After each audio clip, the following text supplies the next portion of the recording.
Vamos iniciar nossa tarde do segundo Connect Physio, certo? Um evento produzido pela LocMed em comemoração ao Dia do Fisioterapeuta. Gostaria de agradecer a todos a presença, que vocês aproveitem as palestras em alto nível que nós estamos tendo e teremos. Eu gostaria de iniciar essa tarde convidando a doutora Betina Santos. Ela vai proferir a palestra sobre Elmo para além da Covid-19. Certo? A doutora Betina, ela é fisioterapeuta, doutoranda em ciências médicas pela UFC, mestra em ciências médicas pela UFC, tem residência em terapia intensiva pelo HGF, é consultora, conteudista na empresa de ensino em ventilação mecânica Exlang e professora do laboratório do Elmo da Escola de Saúde Pública. Eu gostaria, antes de que a professora inicie, de agradecer aos nossos patrocinadores, a Philips e a Exlang, com apoio, a Philips e a Fisher & Paykel, com apoio da Exlang. A professora Betina, passo a palavra, e antes de você iniciar, gostaria de agradecer a sua participação no nosso evento, tá? E que a senhora fique à vontade.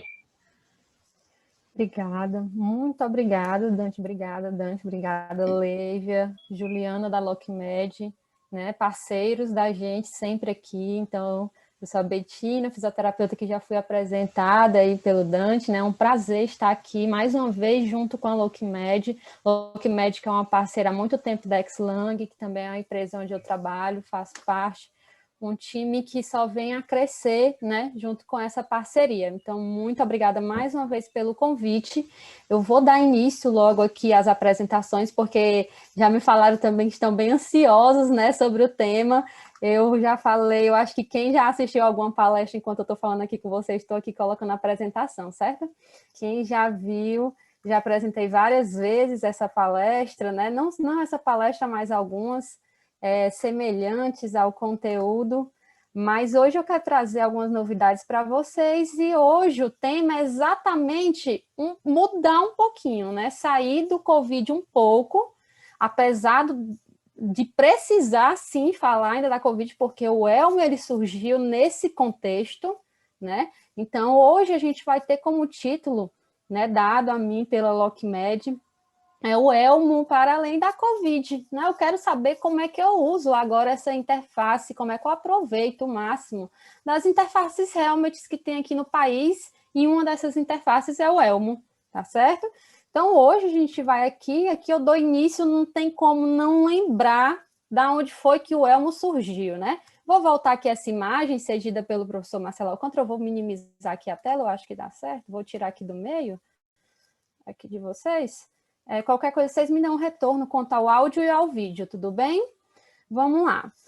Então, aqui, essa imagem, né, ela mostra exatamente o Elmo, foi a nossa primeira paciente que utilizou o Elmo com sucesso, né? Foi uma paciente com Covid, então não tem como eu falar do Elmo sem falar aqui da nossa experiência com Covid, que creio, sim, que é uma das maiores experiências em helmets do mundo, né? A Itália, que nos instigou, né? Que fez com que toda a nossa experiência veio também dos desenvolvimentos lá da Itália, a gente buscando como foi que houve a criação lá, como se deu há mais de 20 anos, porque quem não sabe, o Helmet, né, é lá da Itália, é uma interface já utilizada há mais de 20 anos, e a gente começou a utilizar no meio desse tumulto que foi a pandemia da Covid-19, né? Ocasionada aí pelo vírus aí SARS-CoV-2, e aqui foi uma das experiências mais grandiosas, com certeza, que tivemos no uso dessa interface. E só que no SUS, para vocês terem ideia de interface, foram doados 2.392 nos 3 primeiros meses desse ano, viu? Então, em mais de 1.400 elmos, a gente aplicou em 3 meses, juntando esses 3 hospitais, principais hospitais grandes aqui da nossa rede pública do estado, com uma média, né, de 66% de sucesso desses pacientes, evitando a intubação. Então, isso foi um ganho muito grande para a gente nessa pandemia. Mais uma alternativa de suporte, um suporte que depois vocês vão ver, e que já viram também, né, em evidências, aí com o uso dessa interface. Vamos lá. Aqui eu queria mostrar para vocês, não sei se está dando, se esse aqui está ficando no meio, essa base, mas qualquer coisa vocês me falem. Aqui é só apenas para mostrar um fluxograma que utilizávamos, né, para usar o elmo nos pacientes com Covid, e é um fluxograma facilmente usável, também utilizável agora em prática nos pacientes com quê? Insuficiência respiratória hipoxêmica, né? Então, aqui, geralmente, a gente fazia um exame de imagem, seja ele raio-x ou tomografia, a gente observava o comprometimento, as áreas de atelectasias, o tamanho dessas áreas, para depois titular uma PIP ideal também para esse meu paciente, e, claro, colhemos uma gasometria antes para avaliar a troca gasosa desse paciente. Né? Logo após 1 hora, a gente avaliava essa gasometria, a gente avaliava a clínica do paciente e alguns scores de avaliação que eu vou mostrar aqui para vocês durante esses minutinhos que eu tenho aqui com vocês. A gente acompanhava também as imagens radiológicas com melhora da aeração pulmonar desses pacientes, né? E com isso também a gente tinha o cuidado como toda interface tem, de efeitos adversos de hiperemia de pele, a gente já viu, vou mostrar aqui também para vocês, principalmente no estudo de doutora Patel, de 2016, onde ela comparou, né, essas duas interfaces com o VNI e viu que realmente a interface ela tem bem menos complicações do que a interface orofacial. E aqui foram alguns efeitos que encontramos da interface, né, do caso do elmo, da interface realmente por ser fixado aqui na axila, algumas hiperemias, principalmente em pacientes obesos. Aqui eu mostro para vocês apenas a flexibilidade que essa interface ela nos dá. Então, é uma interface que não vai prender o paciente no leito, é uma interface que possibilita o uso de uma pressão positiva durante a fisioterapia, é uma interface que tem que permitir a mobilização desse paciente sem grande vazamento, ou mesmo sem vazamento, né, principalmente aqui na cervical, certo? Então, ela possibilita também até com que a gente consiga fazer com que esse paciente volte ao seu nível funcional previamente internado. E aqui eu trago para vocês, para iniciar a parte propriamente do helmet, né, do elmo agora, as publicações principalmente de VNI. Vejam a crescente as publicações que teve desde 1992 aqui até 2021, e vejam a crescente aqui durante esses anos pandêmicos aí que tivemos, esses 2 últimos anos, né? E com isso vieram as evoluções das interfaces. Claro, antes da pandemia, vocês viram que não tínhamos helmet, né, a interface capacete aqui.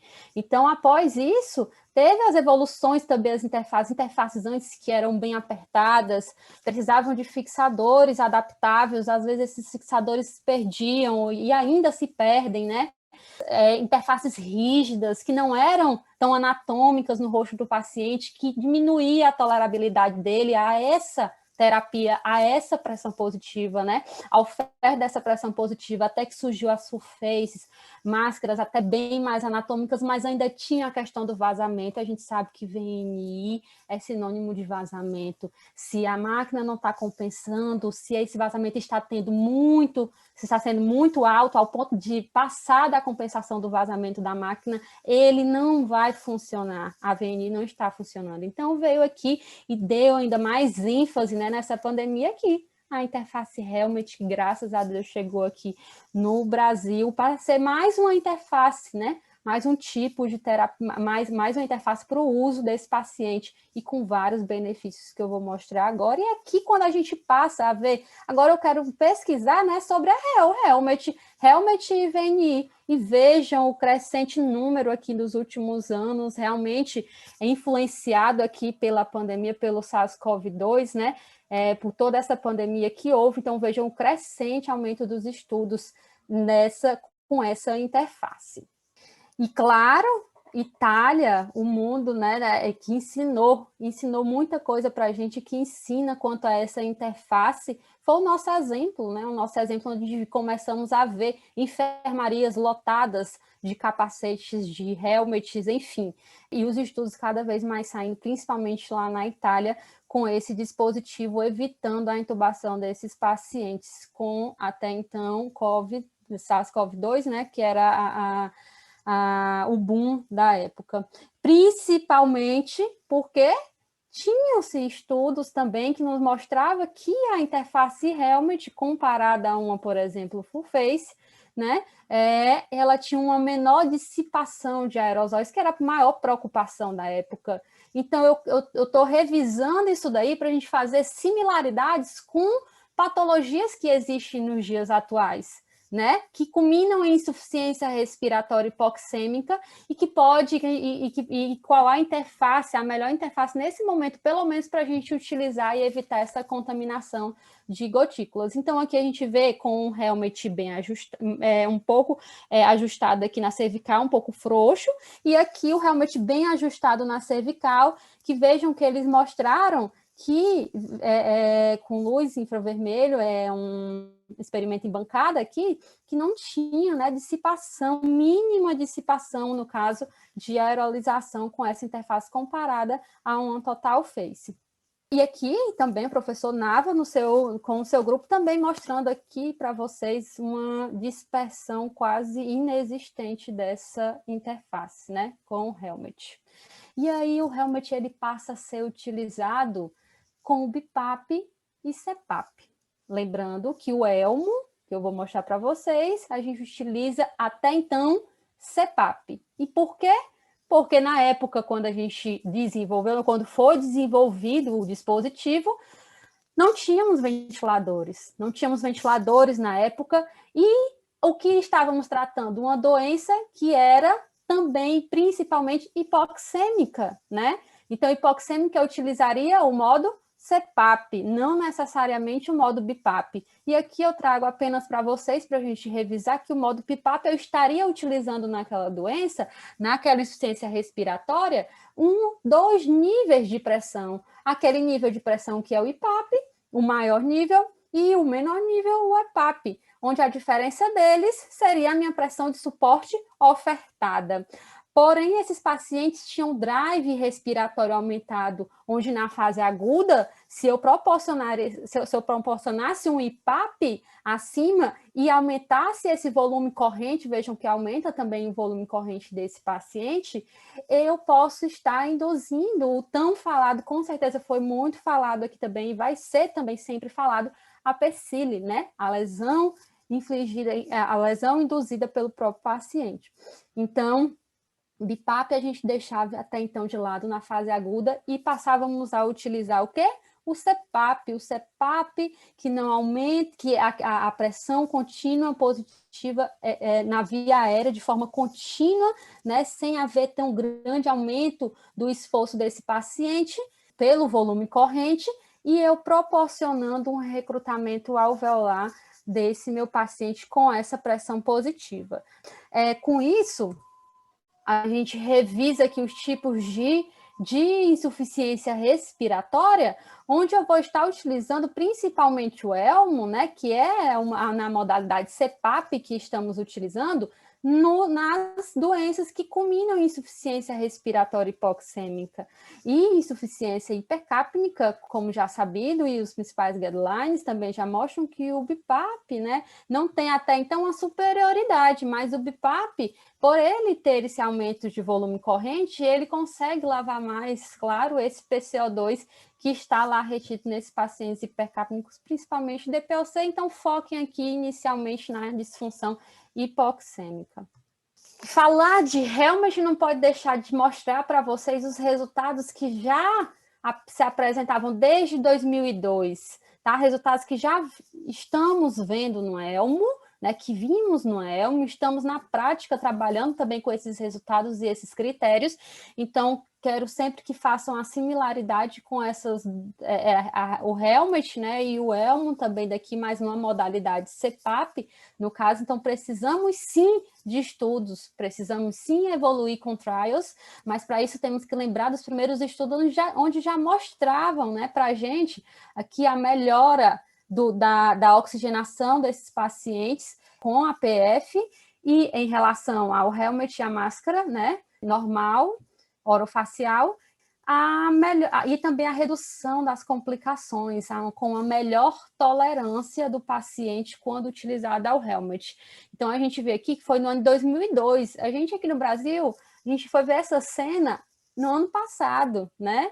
Então, olha que loucura, a gente viu exatamente essa cena, o paciente bebendo água, pegando o copo, bebendo água, utilizando o elmo, né, a interface Helmet, o paciente lendo um gibi. Então, essa é uma das maiores vantagens dessa interface, onde ele consegue, ele tem a autonomia de interagir com o ambiente, ele consegue falar, ele consegue se hidratar, né? Ele consegue se mobilizar facilmente, né? Então, a gente consegue ver a vantagem e, consequentemente, aumenta a tolerabilidade dele com a pressão positiva, que é o que a gente quer, que ele passe o máximo de tempo possível e o maior tempo tolerado por ele, com essa pressão positiva. Aqui também, né, mostrando algumas complicações, que realmente aqui comparando o helmet com a máscara, os dois grupos, o helmet não tendo nenhuma dessas complicações. E, claro, também não deixando de citar o estudo, como já falei aqui, da doutora Patel, de 2016, mostrando, né, a sobrevida, uma melhor sobrevida dos pacientes que utilizavam, lembrando que aqui foi paciente com síndrome respiratória aguda, né?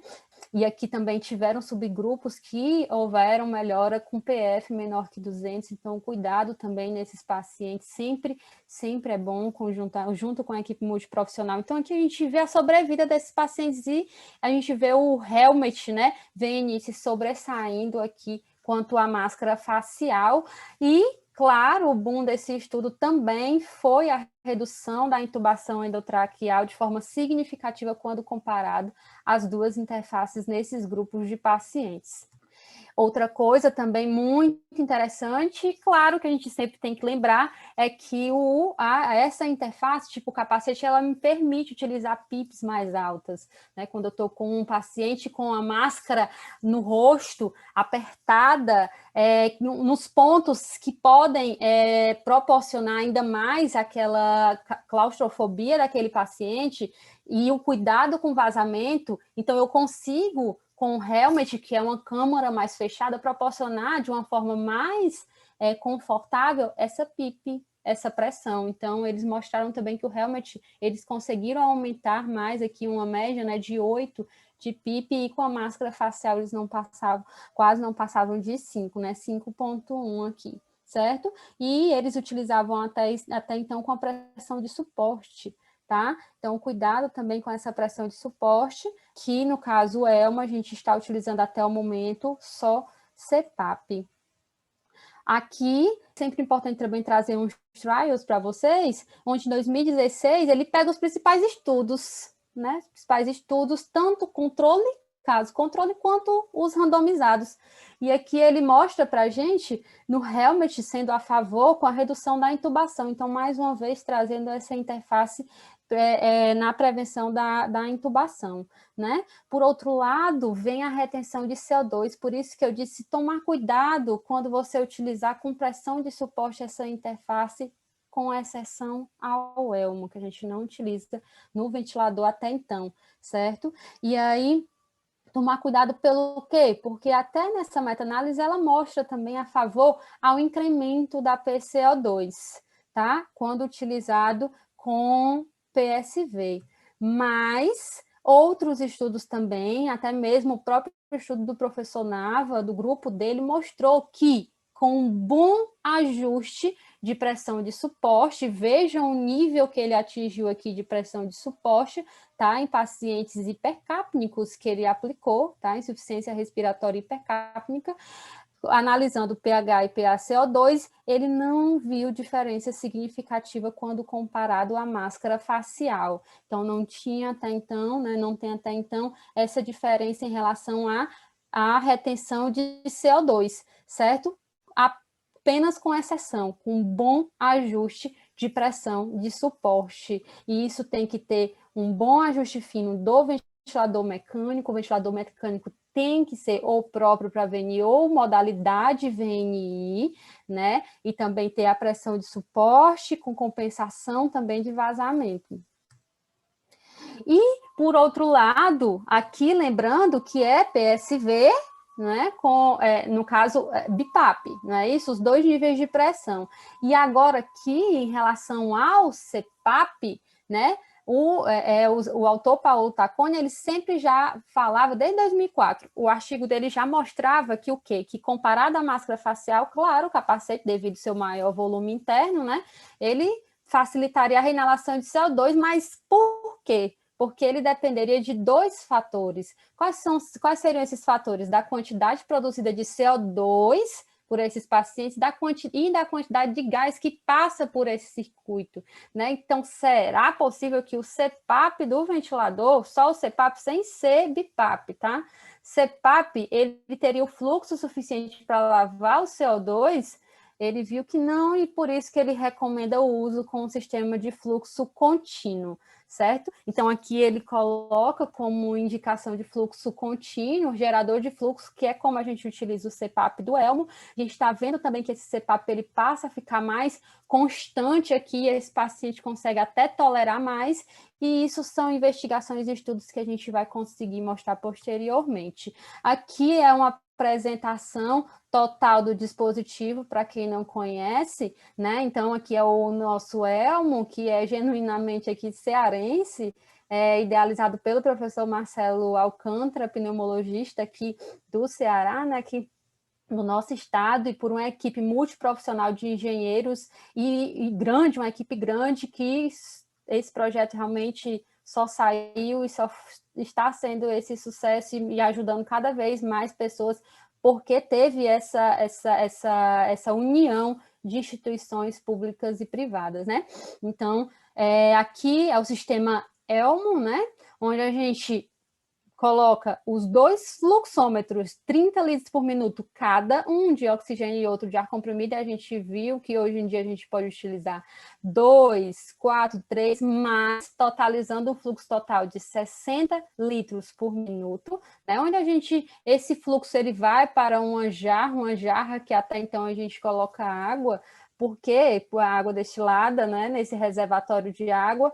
Por quê? Porque aconteceu que em alguns dos nossos pacientes, eles referiram pelo gás seco e em alto fluxo, ressecamento das mucosas. Quando a gente colocava essa água, esses pacientes referiam melhora, tá? Então, isso ainda é muito subjetivo, a gente ainda está buscando mais estudos quanto à umidificação dentro da interface Helmet. Outros estudos mostraram o efeito névoa, né? Por isso que a gente não aquece, a umidificação aqui não é aquecida, é apenas uma hidratação. A hidratação desse gás em alto fluxo, não é umidificação aquecida. Se você aquecer, vai ter um efeito névoa dentro dessa interface e vai ficar todo embaçado e a tolerância do paciente reduz. Isso já foi mostrado quanto ao aquecimento, mas não foi mostrado ainda quanto à umidificação sem ser aquecimento dentro da interface. Então, esse gás ele perpassa por um circuito único que entra no circuito superior da interface do Elmo, ele passa, então, a expirar por um filtro, né, no caso, EPA, e uma válvula spring close de PIP, onde eu tenho um adaptador, aqui foi da época do protótipo, né? Mas aqui a gente coloca o adaptador bem próximo à saída, onde eu vou analisar a PIP exalada, né, por esse paciente aqui através de um cafômetro, através de um avaliador de pressão, né? Então, aqui é esse sistema ELMO que a gente... E sim, lembrando, ele é fixado por essas alças, né? Alças que podem ser acolchoadas também. A gente consegue fazer algum coxim para tentar ver se consegue melhorar a tolerância desse paciente aqui, né? Que não precisa ser apertada, né? Isso aqui é apenas para segurar e o elmo não ficar suspenso e dar aquela sensação de sufocamento do paciente, não, é só para fixar esse capuz sem apertar muito aqui na axila do paciente e gerar lesão. Então, aqui é só para mostrar para vocês que fizemos também os testes de inalação, né, que é o ICO2, inalação de CO2 através da capnografia. Então, aqui a gente colocava a capnografia também nos pacientes e analisávamos, né, a reinalação de CO2, e a gente viu que com Elmo, CPAP, não havia reinalação, como o Tacconi também já tinha demonstrado, né, que não tinha reinalação de CO2, não mostrava nenhuma, que é o terceiro número que aparece, né, quem não Geralmente a gente vê à beira-leito só os dois números, o PET-CO2 e a frequência respiratória. O terceiro número que aparece é exatamente o ICO2, né? O CO2 inalado, vocês vejam que não aparece nos demais a partir de fluxo de 40. Então, por isso que mínimo fluxo no elmo a gente preconizou 40, né? Então, ser 40 ou acima de 40 na interface para evitar a reinalação de CO2. E aqui eu trago para vocês uma recente revisão narrativa muito, muito interessante, que vale a pena ler, né, do professor Máximo Antonelli, um dos grandes... Vocês estão me escutando? Tudo certo aí? Sim. Assim, Betina. Um dos grandes, né, estudiosos e experientes em Helmut. Então, ele mostra aqui para a gente, o grupo dele mostra essa revisão narrativa, que fala desde a fisiologia até as indicações, né, os principais estudos sobre a interface Helmut e também alto fluxo. Então, ele falou sobre suporte ventilatório não invasivo, né, em SARA. Então, o que acontece? A gente vê que eu trouxe essa tabela para vocês verem o Helmut, né, são poucos estudos ainda em relação ao Helmut CPAP, que no caso é o nosso ELMO CPAP com gerador de fluxo, né, então geralmente aplicado em edema agudo edema agudo de pulmão, pneumonia, PAC, e aí SARA. Também a insuficiência respiratória também de pacientes hematológicos, também ele viu alguns estudos sobre isso, mas ainda de baixa evidência, tá? Mais importante aqui também é mostrar para vocês que todos os resultados também vêm mostrando para a gente a redução de intubação. Um dos pontos mais interessantes desse artigo e que é necessário mostrar aqui nesse momento é em relação a como realizar o esforço espontâneo não prejudicial durante esse suporte não invasivo, né? Então, ele coloca esses 3 pontos que eu achei essencial e que é o que a gente está fazendo realmente na prática, que é avaliar e corrigir os fatores não respiratórios que podem aumentar o drive respiratório, como dor, desconforto, a acidose, a febre. Então, podem ser também usados agentes farmacológicos para reduzir o drive respiratório, né? Principalmente, a gente estava utilizando também aqui a dexatormetina, então, tipo, também vai ser utilizado junto a esses pacientes para tentar reduzir o drive respiratório. A aplicação de níveis moderados também de PIP de 10 a 15, não se assustem porque geralmente no ELMO, né, a gente no início estava falando, não passe de 12 para evitar também alterações hemodinâmicas, mas alguns estudos estão mostrando de forma promissora o Helmut, não o ELMO, o Helmut, né, com a PIP de 10 a 15, principalmente em pacientes obesos, né, a vantagem dessa PIP na mobilidade, até mesmo do diafragma, na redução de PCID, na melhora da homogeneização desse pulmão. Então, eu acho que vale a pena uma leitura aí por vocês dessa revisão aí narrativa. Outro estudo que eu trago, que também, aquele foi de 2001 e esse de 2021, e desse ano ainda, e esse foi do ano passado, interessante que eu trago, só para mostrar para vocês o ponto onde a melhora, assim, no Helmut tem que ter da PF, né? Ela começa a melhorar, a frequência respiratória, ela pode ou não, às vezes, reduzir, mas ele mostrou redução da frequência respiratória. A dispneia, comparado aqui ao alto fluxo desse estudo, ele também reduziu no Helmut, e um dos principais resultados também, casando com o que já foi dito, a diminuição do esforço inspiratório. O esforço tem que reduzir desse meu paciente, né? Então, eles também viram a pressão transpulmonar desse meu paciente. Então, reduz também com Helmut, e isso, porque a importância, não sei se vocês estão conseguindo ver aí o vídeo, se o vídeo está rodando, mas vejam o esforço que esse paciente faz.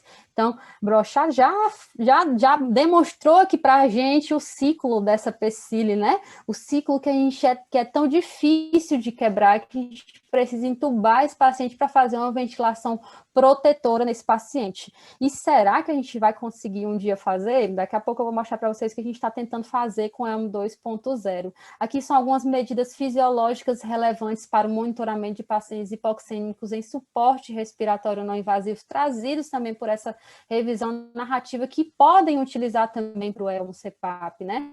O ELM-CPAP é um tipo às vezes as pessoas vêm perguntando para a gente, eu posso utilizar, o paciente está aqui com pneumonia, com insuficiência respiratória hipoxêmica, eu posso utilizar? É só para COVID? Não, é para insuficiência respiratória hipoxêmica em geral, e você vai avaliar com os índices que a gente utiliza para a VNI, né? Então, também a gente pode utilizar SPO2/FO2, são índices compostos, não é só um que vai decidir, que vai te ajudar em alguma decisão, são índices compostos, junto com a clínica do paciente, que será sempre soberana. Então, SPO2/FO2 também, ele coloca alguns limiares, né, aqui algumas limitações de cada parâmetro desse, então ele coloca a importância também da avaliação pela oximetria de pulso, né, quando a gente não tem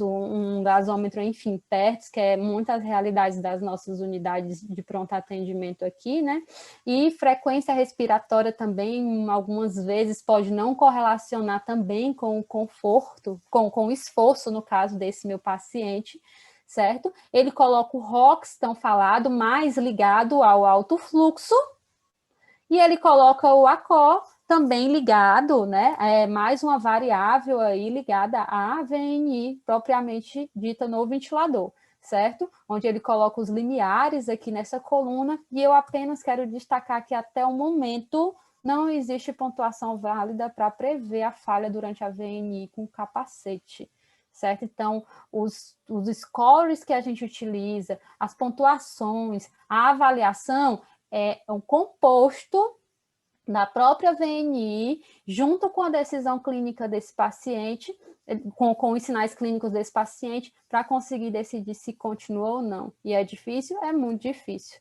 Por isso que a gente está agora nessa batalha, né, de tentar fazer uma monitorização não invasiva sem necessidade de um ventilador mecânico, né? Aqui é uma foto, esqueci de colocar, mas aqui vocês já estão vendo que está no Instagram aqui da Xlang, né?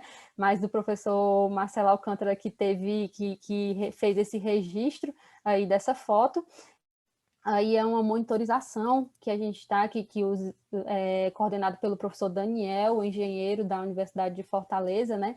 Para a gente tentar fazer essa monitorização de forma não invasiva, né? Então, será que uma equipe treinada, uma monitorização adequada, uma estratégia ventilatória adequada, com uma pipa adequada para aquele meu paciente, analisando tomografia, analisando o padrão, analisando a aeração pulmonar, que pode ser com ultrassom, que pode ser com TC, com adequada sedação, será que eu vou conseguir reduzir o drive respiratório desse meu paciente? Eu consigo reduzir a PCID e ele consegue não ir para o tubo? Para isso a gente precisa de uma monitorização, né? Então o Elmo, a gente tá vindo aí com essa proposta, ainda está em testes, né? Ainda está em laboratório, mas estamos muito, muito animados que a gente vai conseguir fazer essa monitorização e tentar fazer essa diminuição de drive respiratório associado à ventilação não invasiva sem necessidade de intubação.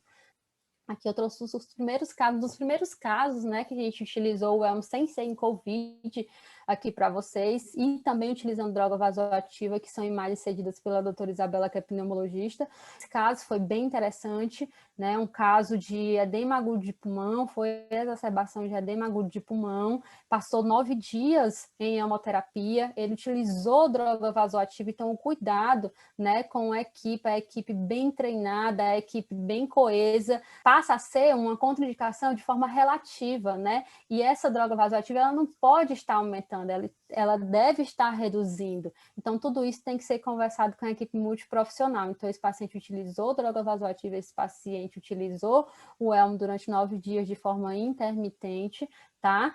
Geralmente, a gente está passando quanto tempo? 24 horas com ele sem retirar, e depois a gente alterna com uma terapia, principalmente com o alto fluxo, que está nos ajudando bastante. Por esses pacientes têm uma demanda ventilatória também aumentada, então o fluxo ele nos auxilia bastante quanto a isso, e a gente mantém a oxigenação desses pacientes. E o desmame, como a gente está propondo também para essa terapia, né? Então, geralmente a gente coloca o elmo e há um julgamento clínico após exatamente essas 24 horas de terapia, claro, lembrando que essa avaliação com aqueles scores também já mostrado e o protocolo institucional de cada instituição, a gente vai avaliando de 1 em 1 hora, de 2 em 2 horas, dependendo de cada instituição, e tem o julgamento clínico após 24 horas de terapia também, se vamos ou não seguir com o desmame, se essa terapia estiver tendo sucesso, né? Então, a gente inicia o desmame, claro, pela FO2, a gente mantém um fluxo de 60 litros no elmo, então a gente sempre vai reduzindo a FO2, de acordo com a melhora da saturação periférica, sem necessidade de gasometrias seriadas até o momento, claro, o paciente estável em desmame, né? Então, iniciar com desmame de FO2, com essa melhora de saturação para a mesma FO2 que estava antes,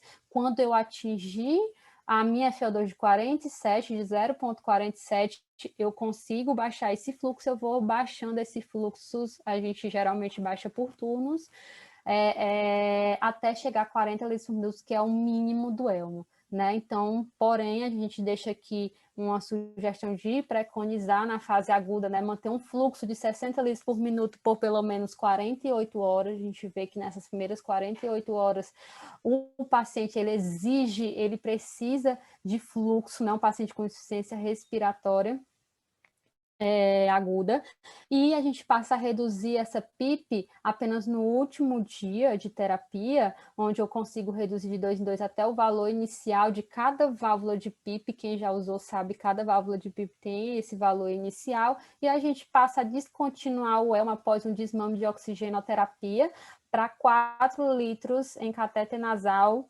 menor que esse valor, né? Menor que 4 litros, ele mantendo, óbvio, uma saturação de 92 a 94, uma melhora de PF, onde preconizamos uma PF maior ou igual a 250. Isso é uma sugestão de protocolo. Desmame é muito discutido na literatura, a gente precisa de muitos trials, a gente precisa de muitos estudos, e aqui eu estou instigando para pesquisas, instigando para a gente tentar desenvolver o quanto antes protocolos também, a Sobrafia, a associação que nos dá também, nos mostra, né, muitos fluxogramas bacanas, quanto a também VNI, então é sempre bom seguir, né, esses protocolos, esses fluxogramas que se encaixam também perfeitamente em um CPAP-ELMO, certo?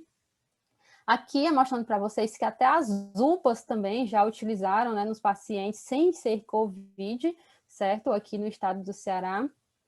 E aqui, para já quase finalizando com vocês, deixa eu ver aqui meu tempo, esse paciente muito especial, né, para mim, onde foi um AVCI LAX, e ele, a causa desse AVCI LAX foi a fibrilação FA, a fibrilação atrial, foi cardioembólico, e ele teve o edema agudo de pulmão, e naquele momento, né, pelo AVCI ainda não podia anticoagular, teria que esperar, ele estava em franca insuficiência respiratória, já estava com padrão de Stein-Stokes, e a gente pretendeu colocar o elmo, né, o CPAP-ELMO, logo ele respondeu com o quê? Com redução de drive respiratório, né? Então, ele reduziu o drive respiratório, melhorou a oxigenação, ele estava precisando de uma máscara reservatória de 15 litros para tentar atingir uma saturação acima de 90.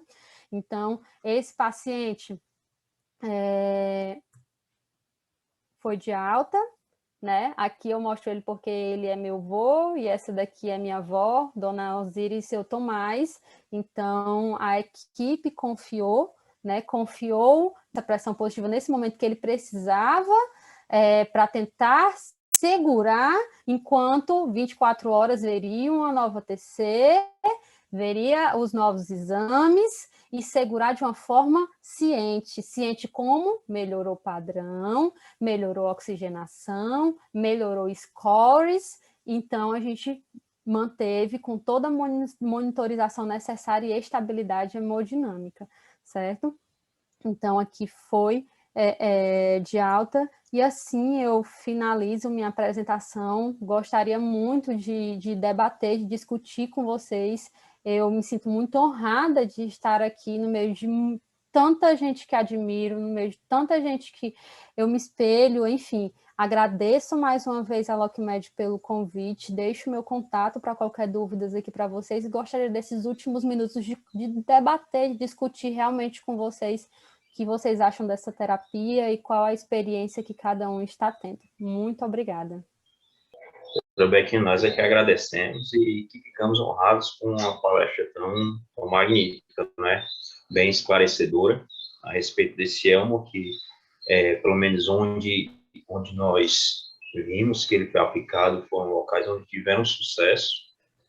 É uma terapia que tende a crescer, uma terapia que consegue entrar em vários locais, em vários hospitais, que não tem tanta estrutura.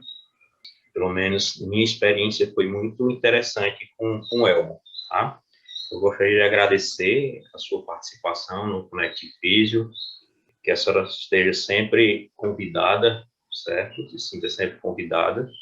Betinha, no chat não temos perguntas, tá certo? Mas eu abro espaço para suas últimas considerações e mais uma vez agradeço em nome da LocMed. Muito obrigada, Dante. Obrigada também a Irene, que vem agora com excelente palestra. A gente teve que trocar de horário por ela gentilmente. Olá, olha aí ela. Gentilmente, muito obrigada mesmo, certo?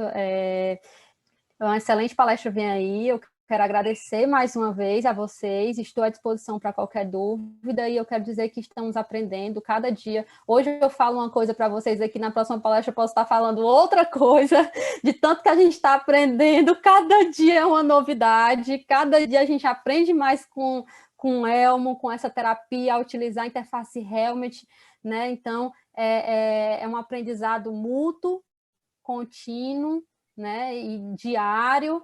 Então, mais uma vez, eu só tenho a agradecer à LocMed e a todos vocês. Muito obrigada. Nós que agradecemos. Pessoal, gostaria de agradecer a todos que participaram dessa palestra. Agradeço nossos patrocinadores, a Philips, a Fisher & Paykel e o apoio da Xlang.